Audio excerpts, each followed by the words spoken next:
احمد مرغني برحب بيك في موقع الزمالك توداي. وعاوزين احنا اتفاجئنا النهارده الصبح انك مصاب وهتغيب 4 ماتشات عن الزمالك.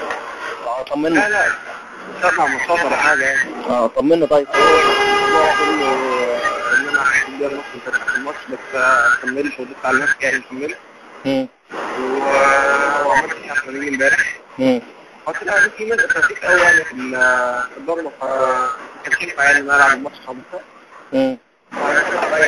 وقت 48 ساعه راحه سلبيه وربنا يكرم ان شاء الله انزل التمرين بعد كده ان شاء الله يعني اعمل فيك وانزل التمرين. احنا هو ماتش واحد بس ان شاء الله يعني 4 ولا حاجه يعني هو الماتش جاي بس ماتش الانتاج. باذن الله. طب انت طبعا طلعت بره معسكر النهارده. نعم. في جلسات تاهيل ليك امتى هتبدا ان شاء الله؟ لا بعد الفرقه ما ترجع ان شاء الله. يعني هتنزل التمرين على طول لوحدك ولا مع الفرقه؟ لا لسه على حسب الدكتور هيشوفني تاني الاول بعد كده هشوف هعمل ايه. يعني هي الاصابه جات لك في الماتش اللي فات وانت كملت عليها.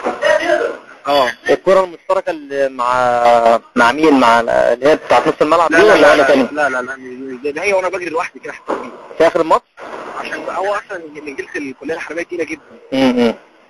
فبس يعني كانت في اخر الماتش هي ولا فين ولا في اخر 30 كده ولا حاجه. مرغني احنا عاوزين نقول لك انت ماشي كويس مع الفرقه ورجعت مستواك تاني واحنا احنا حاسين بيك يعني.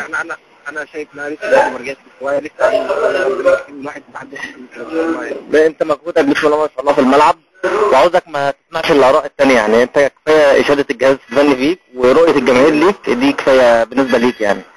ونتمنى لك التوفيق ان شاء الله والف سلامه عليك. الله يسلمك. وعاوزك ترجع براحتك ما تدوس يعني الاصابه دي خليها تاخد وقتها. الحمد لله الماتش الجاي لسه يوم الخميس الجاي يعني فلسه من اسبوع يعني. خليها تاخد وقتها ما تستعجلش يعني. بالتوفيق يا ميغا وشكرا لك يا ميغا.